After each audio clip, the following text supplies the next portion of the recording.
ఇలాగ ముందు నిలబడి పరిస్థితి వస్తుందని, అంత త్వరలో వస్తుందని అసలు ఊహించలేదు. ఈ కాలములు సమయంలో ఆయన ఆధీనమందు ఉన్నాయి.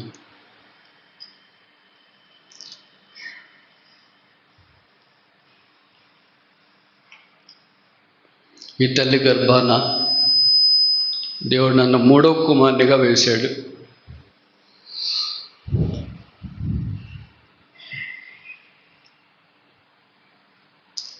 ఈ భూమి మీదకి నేను రావటానికి దేవుడు వాడుకున్న సాధనము ఈ నా తల్లి.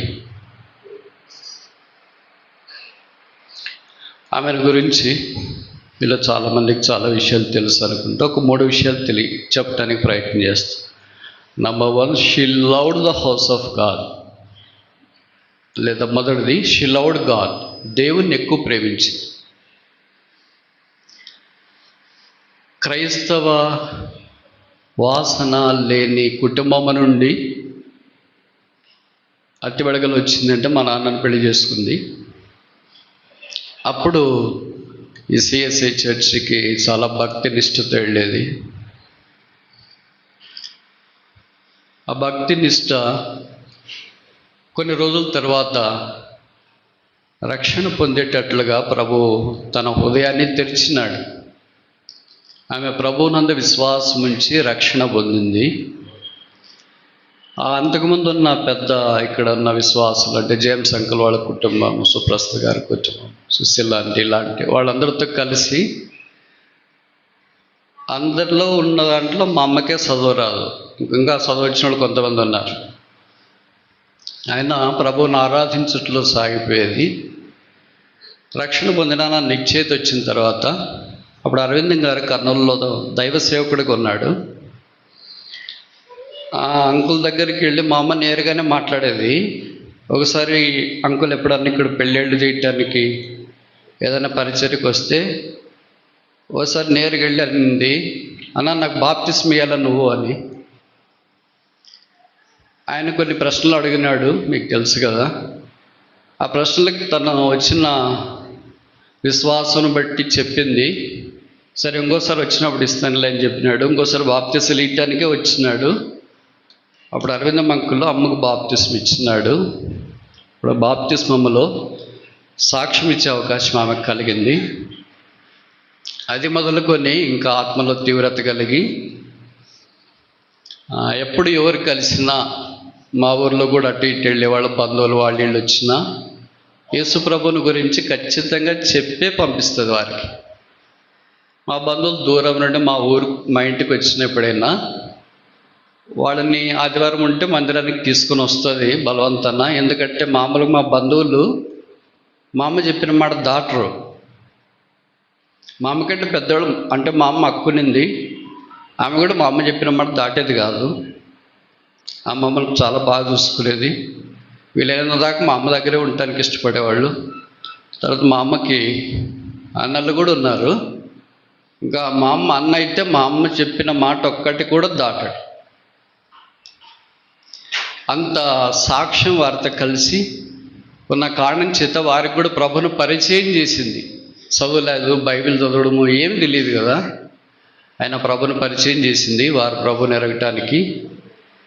సాధారణంగా దేవుడు ఆమెను వాడుకుంటూ వచ్చినాడు. ఆ ప్రభును ప్రేమించే ప్రేమ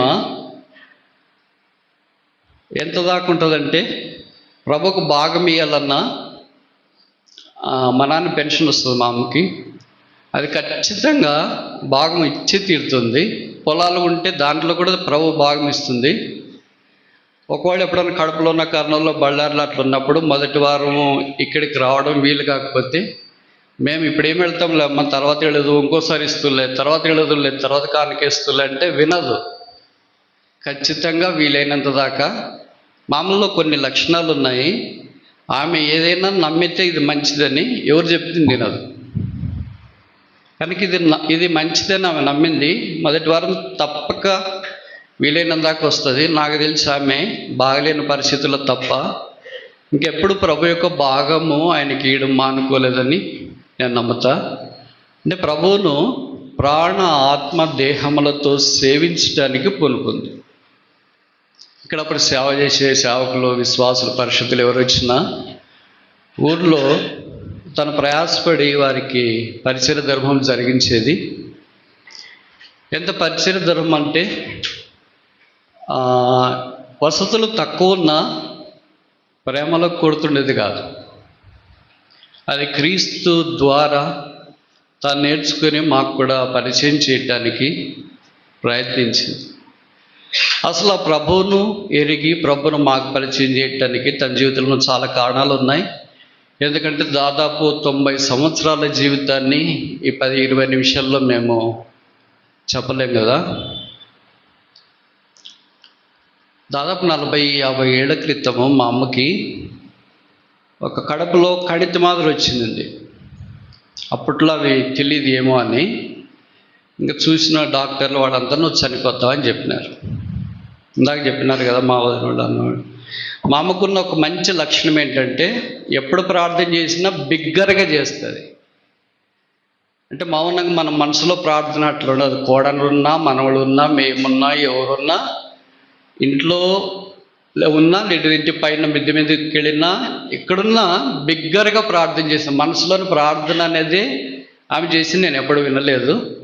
నాకు తెలిసి ఆమె ఏ రోజు ప్రార్థన చేయడం ఆరంభించి ప్రార్థన చేయడం ముగించిన దినమే ఉంటుంది, కానీ అది లేని దినం లేదనుకుంటా.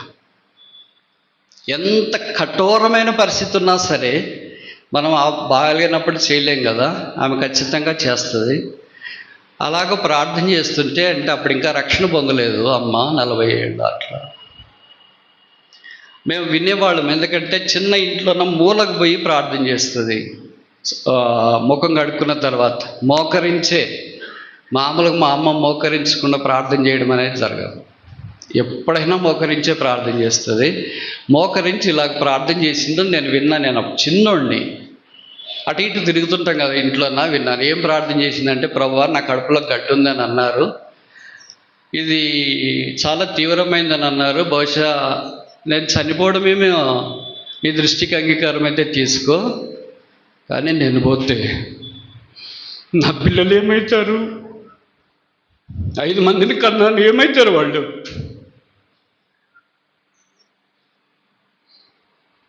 తెలియదు. దేవుడు ఆ ప్రార్థన విన్నాడు.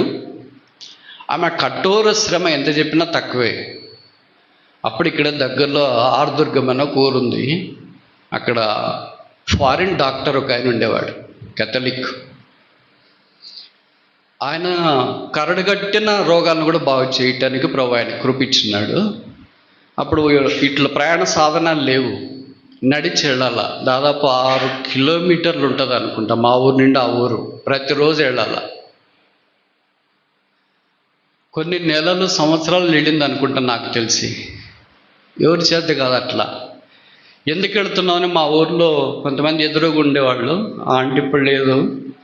వాళ్ళంతా మా అమ్మని అనేవాళ్ళు, రాక్షసు మాదిరి పొలాల్లో ఉదయాన్ని వెళ్ళి చూపించుకొని వస్తే ఎందుకు అంత కష్టపడుతున్నాను మా అమ్మనంటే, నా పిల్లల కొరకు అక్క, నేను లేకపోతే పిల్లలు ఏమవుతారు. దేవుడు కరుణించినాడు, ఆమె ప్రార్థన ఆలకించినాడు, ఆమెకు స్వస్థత వచ్చింది. అది మొదలుకొని ఇంకెప్పుడు తిరిగి రిపీట్ కాలేదు. ఆ మిషన్ డాక్టర్కి మా అమ్మ ఎంతో కృతజ్ఞతగా ఉండి ఎప్పుడైనా కుదిరినప్పుడు మిషన్ డాక్టర్ దగ్గరికి వెళ్ళి ఆయన విష్ చేసి పలకరించి వచ్చేది. ఏం మాట్లాడేదో తెలియదు, ఎందుకంటే ఆయనకి ఇంగ్లీషు, ఈమెకి ఇంగ్లీష్ రాదు. అక్కడ ప్రభువు గురించి ప్రేమించడం ఆ బీజం ఆరంభించబడింది. దేవుని ఎంత ప్రేమించేదంటే, ఇంకా ఒక దశకు వచ్చి మేమంతా అటు ఇటు చదువుకొని బయటకు వచ్చిన తర్వాత క్యాలింపాంగ్ కాన్వొకేషన్కి వెళ్తాను అని చెప్పింది. మా అమ్మ రక్షణ పొంది మేమంతా మా పనుల్లో ఉన్నప్పుడు ఇంకెక్కువ తీవ్రంగా ప్రభు పరిచర్య కొరకు వచ్చింది. కావలిలో దాదాపు నాకు తెలిసి ప్రతి కాన్వొకేషన్కి అటెండ్ అయింది. తర్వాత క్యాలింపాంగ్ కాన్వొకేషన్కి వెళ్తానని చాలా చెల్లెమ్మ నువ్వు తట్టుకోలేవు, ఎట్లా వెళ్తావు అని అంటే, ఖచ్చితంగా వెళ్తానంటే అప్పుడు ఇంక మా కుటుంబ సభ్యులు కూడా కొంతమంది ఆమెతో పాటు క్యాలింపాంగ్ వేరే హెబ్రోన్ నుండి వెళ్తుంటే వాళ్ళతో కలిసి క్యాలింపాంగ్ వెళ్ళింది. వెళ్ళి వచ్చిన తర్వాత ఇప్పుడు మళ్ళీ ఇంకెక్కడికి వెళ్ళాలనుకుంటున్నావు అమ్మా అంటే, ఆమె చెప్పింది వింటే షాక్ అవుతాం, ఇజ్రాయెల్కి వెళ్ళాలా అనింది. నీకు పాస్పోర్టే లేదు, ఇజ్రాయెల్కి వెళ్ళగలుగుతావు అంటే చేయించండి అని. సరే చేయిస్తాము, మరి నువ్వు వెళ్తావా అంటే వెళ్తాను, కానీ మీరు అందరు కలిసి రావాలా, అప్పుడు నేను వెళ్తాను. మేము అందరు కలిసి అంటే పెద్దవాళ్ళు అయిపోయారు, ఎవరి కుటుంబాలు వాళ్ళ బాధ్యతలు అవి కుదరలేదు. ఎంతో ప్రయత్నం చేసిందేమో వెళ్ళాలని. వెళ్ళే వాళ్ళ టీంతో నిన్ను పంపిస్తాము, నువ్వు వెళ్ళంటే లేదు, మీరందరూ కలిసి వస్తే వెళ్తాము అని చెప్పింది. భూ సంబంధమైన యెరూషలేములో కాలు పెట్టలేదు, కానీ పర సంబంధమైన యెరూషలేములో కాలు పెట్టింది. భూ సంబంధమైన పరిశుద్ధ పట్టణాన్ని దర్శించలేదు, పర సంబంధమైన పరిశుద్ధ పట్టణాన్ని దర్శించింది. భూ సంబంధమైన ధన్యకరమైన ఇశ్రాయేలుతో పాలు లేకపోయినా ఆత్మ సంబంధమైన దేవుని ప్రజలతో ఆమెకు పాలు దేవుడు సిద్ధం చేసినాడు. అది తీరకుండా దాదాపు ఇంకా బాగలేకుండా అలాగే పడిపోయిన తర్వాత ఇంకేం వెళ్ళలేదు అని అనుకున్నాను. అంతదాకా నేను చాలా ప్రయత్నాలు చేశాను. వేరే టీంలు వెళ్తుంటే వాళ్ళతో పాటు వెళ్ళమంటే అట్లా వినలేదు. అందరు కలిసి వెళ్ళాలంటే కష్టమైంది. కనుక దేవుణ్ణి ప్రేమించడానికి ఎక్కడికైనా ఎంత దూరమైనా పోతుంది. ఇంకొక విషయం ఏంటంటే, దేవుని ప్రేమను బట్టి మా ఇంట్లో అందరికంటే చివరికి పడుకునేది ఆమె, తలుపులన్నీ వేసి. అందరికంటే మొదట లేసేది ఆమె. మీకు తెలుసు, మీరు ఊహించుకోండి, హత్య వెడగల 40 ఏళ్ళ క్రితం ఎట్లుంటుంది. ఇందాక అన్న చెప్పినాడు కదా, పాములే. మా ఇంట్లో పాములు చూడకుండా గడిచిన రోజు నాకు తెలిసి లేదు. ఎప్పుడో మమ్మల్ని అందరినీ కాటేల్సింది. నీళ్ళు తాగే బావి దగ్గరికి పోతే చుట్టుకొని ఉంటాయి, నీళ్ళు తెచ్చే కడవ దగ్గరికి పోతే కడవ దగ్గర చుట్టుకొని ఉంటాయి. మా ఇంటి పాము ఉంది అని అంటే బయటికి రా అంటే ఇంక తేరజు అని ఆమె పిలిచేది, తేరజు అని పిలవాడు. తేరజు పాము ఉందప్ప అని. మా ఇంట్లో పాములన్నీ అన్నే చంపినాడు.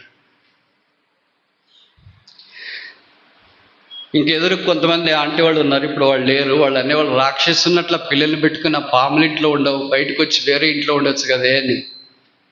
ఏమో దేవుడు కాపాడుతాడు లెక్క, కాపాడుతాడు అత్త అనేవాడు. ఎంత ధైర్యం అంటే ఆమెకు రాత్రి పగలు తేడా లేదు.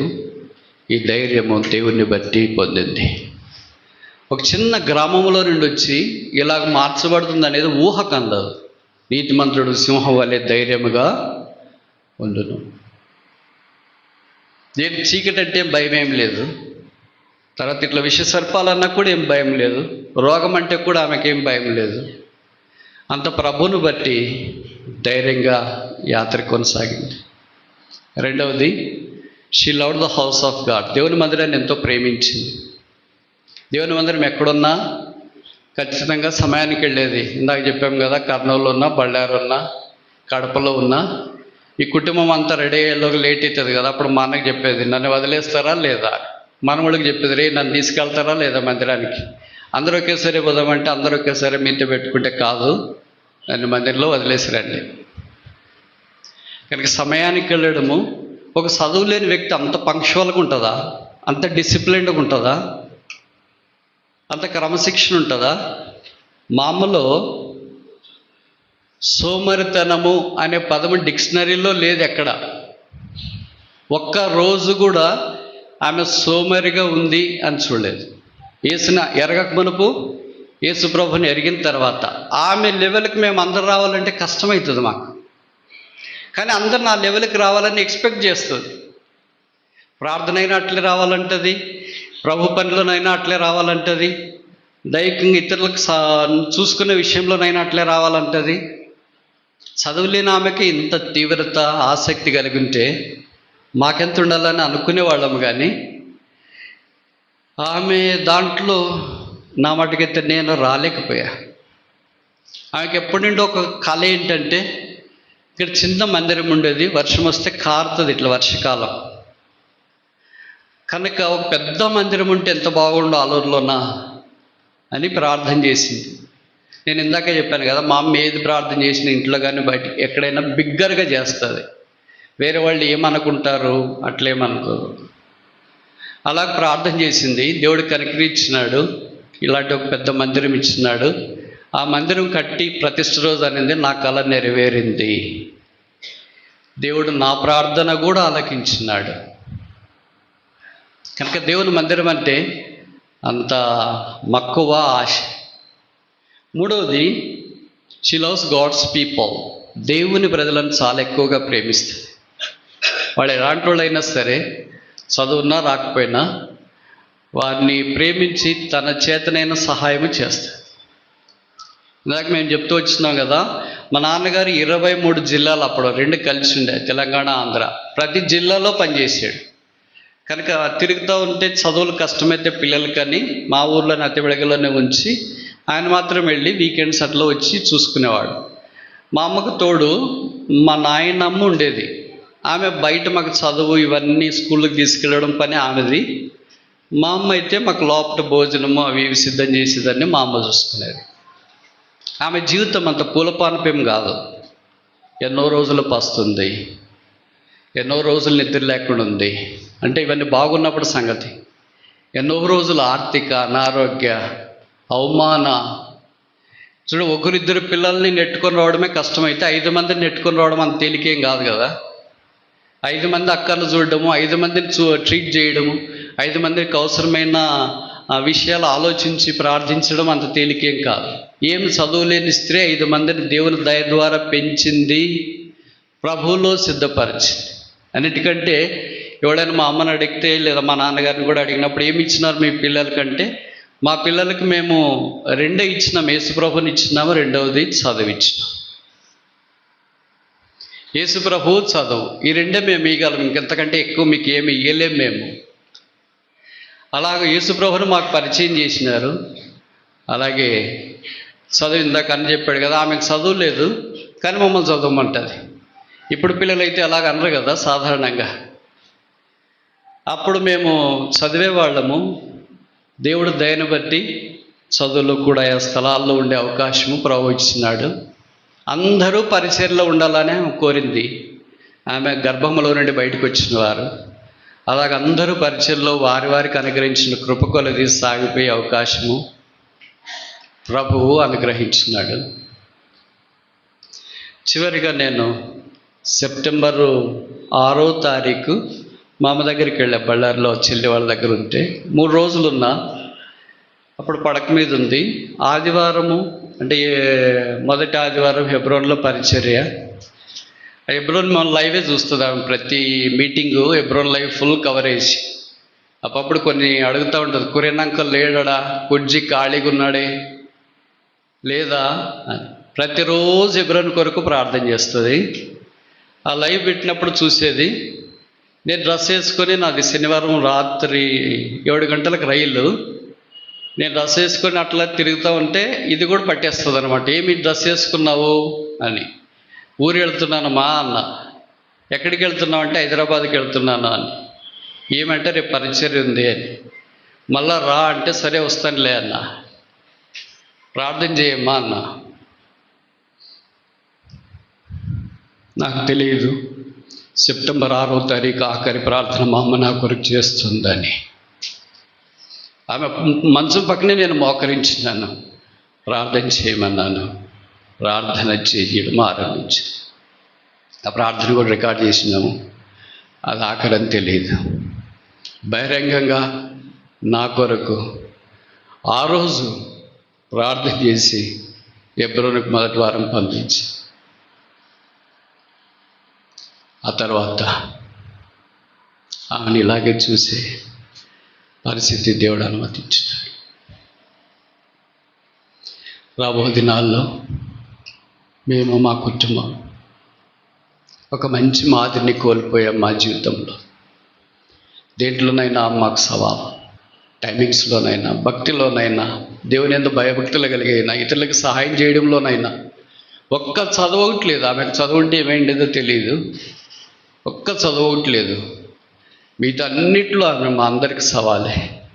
మేము ఇంత చదువుకున్నా మా అందరికంటే అన్ని విషయాల్లో చాలా పర్ఫెక్ట్ చేసేది. ఆమె నీట్నెస్కి హద్దే లేదు.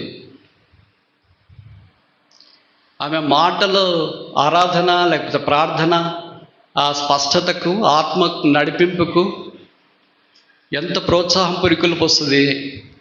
అనేది చాలామంది విన్న వాళ్ళకి పరిచయం.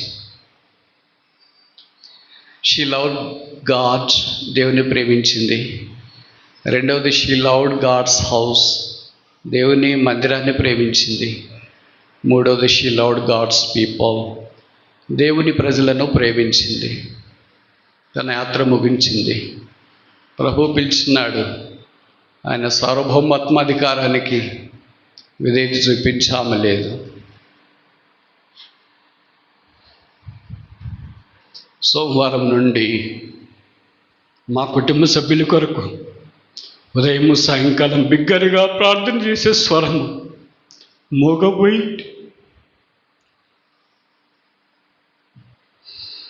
దేవుడు ప్రార్థనలు ఆలకించి మమ్మల్ని కడుతూ వచ్చినాడు.